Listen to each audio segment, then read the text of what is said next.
नमस्कार दोस्तों, और इस वक्त की सबसे बड़ी खबर आ चुकी है। महंगाई भत्ता को लेकर फाइनल डिसीजन आ चुका है और इसी के साथ ही पेंशन में भी कई बड़े बदलाव किए गए हैं, जो कि हर किसी के लिए जानना बेहद ज़रूरी है।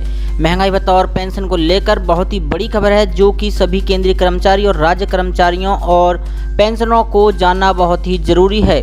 केंद्र सरकार के एक आदेश ने सभी मंत्रालय और विभागों में हड़कंप मचा रखा है। लगभग 49 लाख सरकारी कर्मियों का पसीना छूट रहा है, खास तौर पर ऐसे कर्मचारी और अधिकारी जिन्होंने अपनी सेवा के 3 दशक पूरे कर लिए हैं। केंद्र सरकार का आदेश जारी होने के बाद वे खुद को असुरक्षित महसूस करने लगे हैं। इस बार सरकार ने यह साफ कर दिया है कि आर्थिक समीक्षा को सख्ती से लागू किया जाएगा। जनहित में समय पूर्व रिटायरमेंट कोई पेनल्टी नहीं है। सरकार ने सभी मंत्रालयों और विभागों को जो पत्र भेजा है, उसमें विस्तार से ये समझाया गया है कि जनहित में विभागीय कार्यों को गति देने, अर्थव्यवस्था के चलते और प्रशासन में दक्षता लाने के लिए मूल नियमों एफआर और सीसीएस पेंशन रूल्स 1972 में समय पूर्व रिटायरमेंट देने का प्रावधान है। पत्र में सुप्रीम कोर्ट के फैसले का हवाला भी दिया गया है। इसके साथ ही ये भी स्पष्ट कर दिया गया है कि समय पूर्व रिटायरमेंट का मतलब जबरन सेवानिवृत्ति नहीं है। डीओपीटी कार्मिक और प्रशिक्षण विभाग के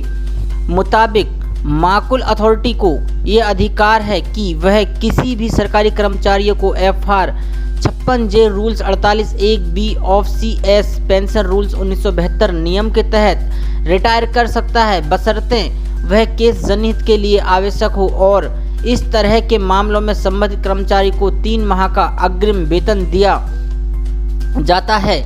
कई मामलों में उन्हें 3 महीने पहले अग्रिम लिखित नोटिस भी देने का नियम है। ग्रुप ए और ग्रुप बी में तदर्थ या स्थायी क्षमता में कार्यरत किसी कर्मी ने 35 साल की आयु से पहले सरकारी सेवा में प्रवेश किया है तो उसकी आयु 50 साल पूरी होने पर या 30 वर्ष सेवा के बाद जो पहले आती हो, रिटायरमेंट का नोटिस दिया जा सकता है। अन्य मामलों में 55 साल की आयु के बाद का नियम है।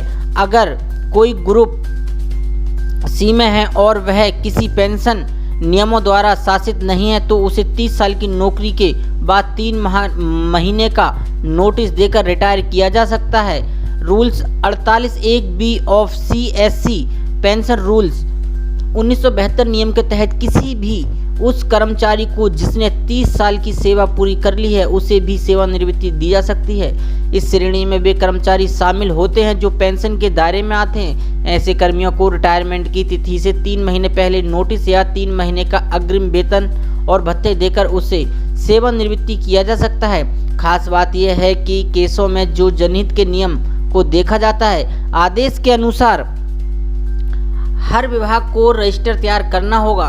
उसमें उन कर्मचारियों का ब्यौरा रहेगा जो 50 से 55 साल की आयु पार कर चुके हैं। इनकी 30 साल की सेवा भी पूरी होनी चाहिए। ऐसे कर्मियों के कामकाज की समय समय पर समीक्षा की जाती है। सरकार ने यह विकल्प अपने पास रखा है कि वह जनहित में किसी भी अधिकारी को सेवा में रख सकती है जिसे उसकी माकुल अथॉरिटी ने समय पूर्व सेवानिवृत्ति पर भेजने के निर्णय को दोबारा समीक्षा करने के लिए कहा हो। ऐसे केस में यह बताना भी होगा कि जिस अधिकारी या कर्मी को सेवा में नियमित रखा गया है, उसने पिछले कार्यकाल में कौन सा विशेष कार्य किया था।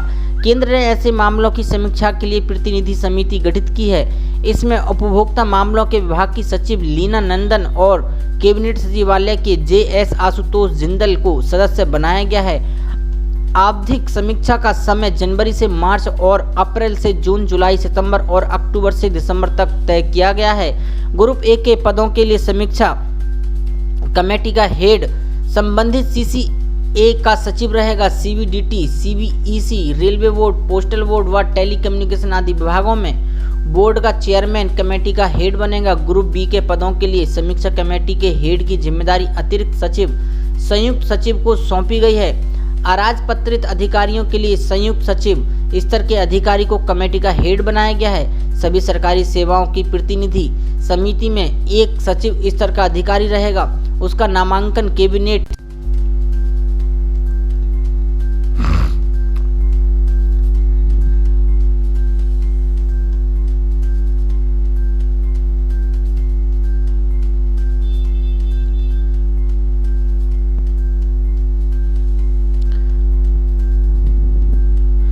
सभी सरकारी सेवाओं की प्रतिनिधि समिति में एक सचिव स्तर का अधिकारी रहेगा। उसका नामांकन कैबिनेट सचिव द्वारा होना चाहिए।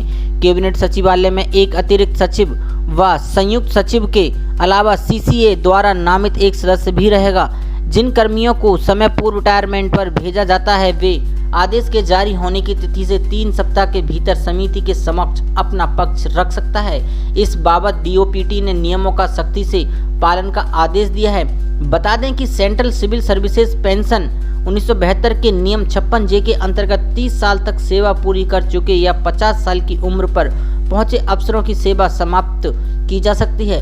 संबंधित विभाग से इन अफसरों की जो रिपोर्ट तलब की जाती है उसमें भ्रष्टाचार, अक्षमता व अनियमितता के आरोप देखे जाते हैं। यदि आरोप सही साबित होते हैं तो अफसरों को रिटायरमेंट दे दी जाती है। ऐसे अधिकारियों को नोटिस और 3 महीने का वेतन भत्ता देकर भेजा जा सकता है। ऐसी बड़ी खबरों को देखने के लिए हमारे चैनल को सब्सक्राइब करें और वीडियो को लाइक शेयर जरूर करें। धन्यवाद।